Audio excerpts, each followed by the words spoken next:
Assalamualaikum warahmatullahi wabarakatuh. Hey guys, jangan lupa subscribe, like, and comment. Dan jangan lupa juga loncengnya, ya.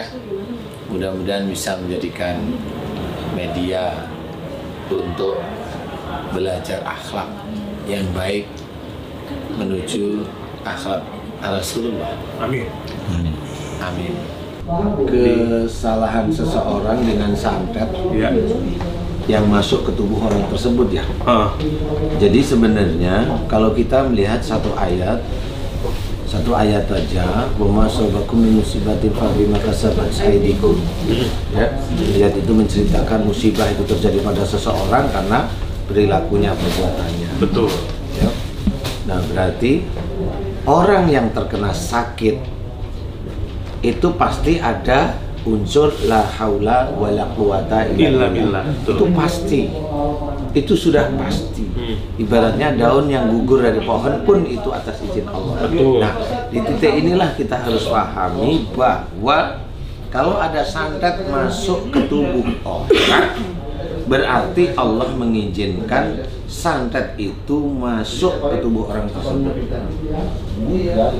Dengan adanya kesalahan dalam diri orang tersebut. dengan adanya kesalahan di dalam orang Dan tersebut. bertujuan untuk membuat orang itu bertaubat kepada Allah. Ya, seperti itu. Iya. Nah, bisa aja santet itu masuk karena kemusyrikan yang dia sering jalanin.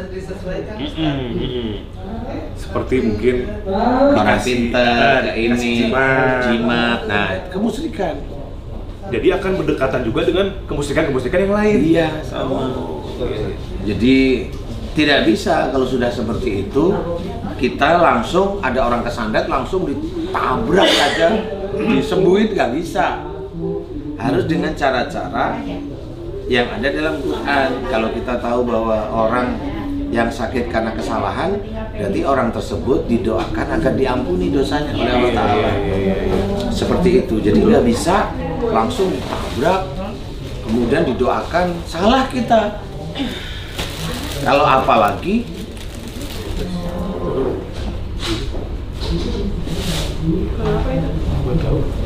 Mau dipegang nggak? Lanjut, Ustaz. apalagi mana tadi? Apalagi apa namanya? Itu yang ngobatin itu seorang ustadz namanya. Ustadz harus ngerti dasar-dasarnya. Nggak bisa langsung ditanganin kayak, mohon maaf nih, kayak teman-teman dokter langsung tanganin, nggak bisa seperti itu. Karena kiblatnya dokter itu sendiri nggak ada hubungannya dengan agama. Dia ada hubungan dengan amanah dari Allah Ta'ala, dari ilmu Allah yang lain yang dia mampu. Tapi tidak langsung berhubungan dengan agama, tidak berhubungan langsung dengan syariat.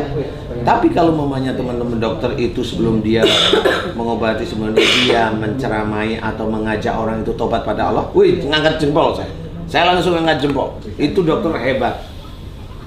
Diingatkan dulu kesalahannya. Diingatkan dulu kesalahannya. Wah, itu dokter hebat. Saya tuh berarti dia hebat. Gitu. Tapi kalau yang obatin ustadz dia tidak mengingatkan kesalahan, itu ustadznya belum hebat. belum hebat. Lebih hebat dokter kalau saya gitu. Dia harus ingatkan. Dia apalagi hafal ayat-ayat. Lu itu ayat Quran biasa kok. Dia sering baca. Makanya kenapa ketika proses doa Pak Ustadz itu penyembuhannya bisa lebih cepat ketika si pasien itu jujur. Iya, jujur, mau mengaku kesalahan, mau meminta maaf sama orang tua, mau minta maaf sama suami, mau minta maaf sama istri, kan itu. Nah, itu kondisinya seperti itu. Diarahkan kita kepada Allah Ta'ala. Jadi bukan berarti terus langsung itu sakit, terus diem, terus pura-pura tahu, langsung diobatin, enggak. Kalau kita itu ada di TV, memalukan menurut saya.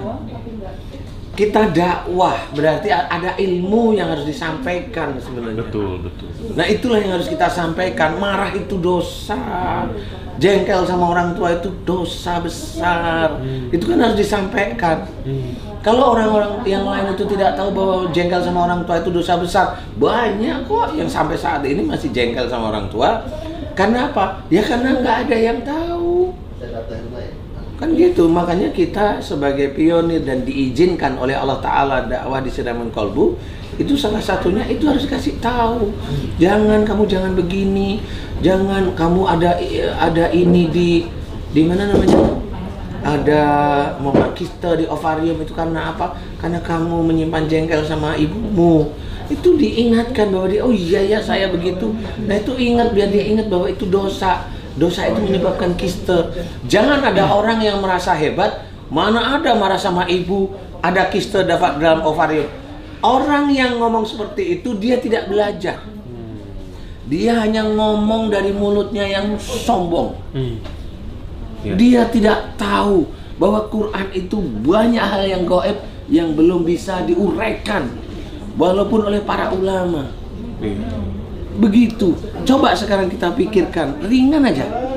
Kita mengakui Rasulullah itu dilahirkan di muka bumi untuk memperbaiki akhlak. Betul ya Ustaz ya? Pernahkah kita para ulama itu belajar akhlak Rasulullah yang bisa dibuka? Bahwa kenapa Rasulullah itu senantiasa tidak pernah suuzon, makanya Rasul tidak pernah pusing. Kenapa Rasul itu tidak budak telinganya? Karena beliau mendengar keluh kesahnya rakyatnya, umatnya, mau mendengarkan. Kenapa Rasulullah itu tidak sariawan? Karena bicaranya lembut, melebihi kelembutan wanita. Lah kita itu loh yang senantiasa bersolawat atas Nabi, masih aja mulut kita kasar. Iya kan gitu? Iya benar. Coba banyak nggak ulama yang meneliti akhlak Rasul? Saya selama ini belum pernah baca bukunya. Iya, padahal akhlak itu salah satu hal yang nanti diperhitungkan oleh Allah Ta'ala di akhirat. Kenapa? Kenapa ada Quran? Kenapa ada sunnah? Kenapa ada Allah? Kenapa ada Rasul? Ini ada bentuknya. Kenapa ada akhlak? Akhlak itu perjalanan dari Quran sebenarnya. Contoh, ini yang jarang orang tahu walaupun dia bisa cerita. Contoh, Ustadz kita cerita ya Ustadz ya. Contoh, besok kalau ada orang masuk neraka yang disiksa apanya? Rumahnya dia disiksa sama Allah? Enggak. Pasti orangnya. Bener nggak Ustaz? Bener ya? Pasti orangnya. Bajunya aja disiksa? Enggak, orangnya. Orangnya karena apa dia disiksa oleh Allah Ta'ala? Karena dosanya. Lah kalau dosanya nggak pernah diungkap oleh para pendakwah, dosa orang itu nggak pernah diungkap. Maksudnya diceritakan ini loh Rasul akhlaknya. Ini kita. Ya banyak orang Islam nanti juga masuk neraka, nggak ngerti. Apalagi lo bilang sakit karena dosanya dicabut. Padahal Allah itu banyak menyuruh kita itu tobat. Banyak kita itu disuruh untuk mohon ampun. Berarti Allah menyuruh kita. Bukan dengan enak-enak aja kita tidak sakit dosanya dicabut. Enggak semudah itu maksudnya. Enggak semudah itu Allah nyuruh. Iya. Nah, Ustaz, nih. Udah paham nih? Udah paham, insyaallah. Paham beneran nih. Awas kalau nggak paham.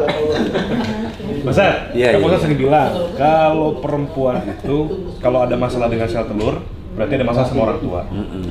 Kalau misalkan tadi siraman kolbu nih, sebelum kita menggali ke arah situ, misalkan si Supra cerita, kata orang pinter ada dukun melilit di rahim atau di sekitar itu. Nah itu kok bisa pas Pak Ustaz antara kesalahan dari ibu ada di ovarium sama ada santet yang masuk ke tempat yang sama. Apakah itu keterkaitannya? Kalau itu keterkaitannya saya belum tahu persis ya. Tapi paling tidak begini. Kalau si dukun itu mau jadikan si anak itu tumbal, ya bisa tempatnya memang di situ. Oh gitu. Iya. Pamit ya. Jadi tergantung. Iya. Siap. Mana boleh jalan? Tadi, kasih ya. Jadi tergantung tujuan si dukun ya Pak Ustaz ya. Tujuannya apa? Tapi kalau mamanya orang itu kesantet biar dia tidak laku-laku ya kan pasti dibuka lah. Iya kan? Iya. Ya, enggak. Tapi kalau memang korelasinya bisa, tapi enggak bisa 100% sama maksudnya ya seperti itu. Baik. Sumpah jadi kesalahan dalam diri pribadi itu membantu mengunci si santet itu supaya ada dalam tubuh, kurang lebih seperti itu garis besarnya Pak Ustaz? Iya kurang lebih Seperti itu kurang lebih ya. Berarti intinya kita sebagai manusia juga harus menjaga lisan supaya ngomong yang menyinggung maksudnya. Ya jangan. Walaupun itu jin, nggak perlu.